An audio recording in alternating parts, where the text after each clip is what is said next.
Welcome to the Author's Guidebook, where writers learn how to survive and succeed on YouTube without getting lost in the maze. If you're an author trying to share your stories, grow your audience, or earn from your work, you've probably already discovered that YouTube isn't built with writers in mind. In fact, it's surprisingly easy for authors to get sidelined, demonetized, or overlooked simply because we play by different rules. This channel exists to change that.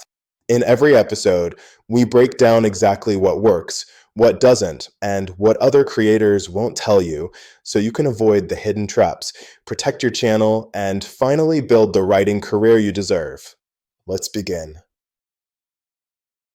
Some storytellers use their own voice. Some use actors to tell their story. Some use professional narrators. And some cannot. I am one of those who cannot. Due to a throat operation that went wrong, I have no voice. These are some of the other reasons TTS is used: illness, surgery, chronic pain, breath issues, stutters, anxiety, self-consciousness, or simply not feeling comfortable recording your own voice. Some are just starting out and do not have the funds to pay a professional. These are real human experiences and why they use TTS. In this episode, I want to say something simple, something that many creators need to hear.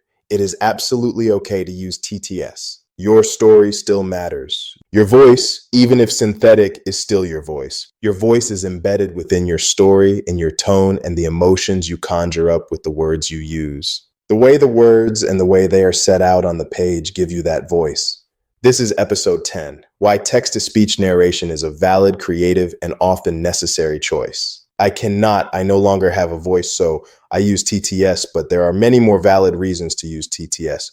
Narration is physical. It requires breath, vocal strain, emotional stamina, timing, and clarity. But people are not machines. You might be recovering from medical treatment, living with a speech condition, experiencing chronic pain, or struggling with vocal fatigue. Managing anxiety, uncomfortable hearing yourself speak, or simply unable to record consistently. There are even people who are dyslexic who have written successful novels but would struggle to read their own work out aloud. None of these should ever stop you from sharing your stories. TTS is not a shortcut. It's a tool, a bridge, a way for your stories to exist in the world. And there is no shame in using it. Modern TTS tools, like 11 Labs, Hume, and others, aren't robotic monologues anymore. They can be warm, expressive, emotional, soft, gentle, clear, and deeply listenable. TTS doesn't replace human storytelling.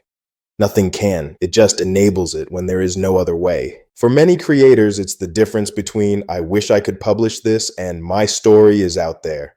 And that is worth everything. Even when using TTS, your style is still yours. You choose the pacing, you choose the emotional tone, you choose the pronunciation, you choose the atmosphere, you choose the music, you choose the visuals, you choose the story's rhythm. TTS becomes the instrument. You are still the musician. The heart of the story remains human because your writing is human. Some creators can't narrate daily. Some create so many stories that TTS is the only sustainable rhythm. Some prefer the consistency of a chosen voice. Some simply like the sound. And all of those reasons are fine.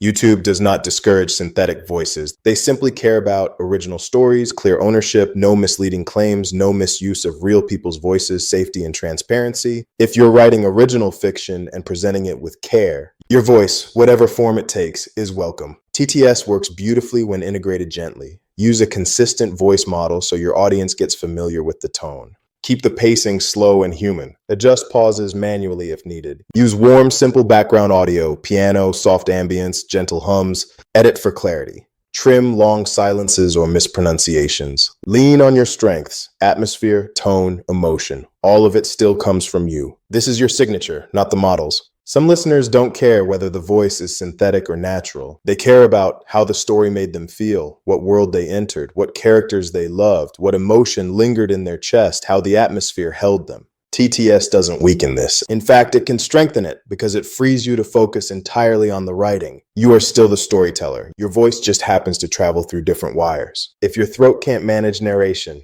if your confidence isn't ready, if your health is fragile, if your voice trembles, or if you simply prefer TTS, you are still valid. You are still a creator. Your stories still matter. And your channel still has a place on YouTube. Your narration, whether through breath or through code, is still your presence in the world. In episode 11, we'll explore AI tools authors should use and the ones to leave on the shelf. Until then, use your voice, whatever form it takes, with pride. Thank you for watching the Author's Guidebook. where writers learn to navigate YouTube with confidence, clarity, and real-world strategy. If today's episode helped you, please take a moment to like the video, subscribe, and tap the bell. It helps this channel reach more authors who need the same guidance. New episodes are released regularly, each one designed to make your journey easier, step by step, lesson by lesson. Until next time, keep writing, keep creating, and keep building the future you want.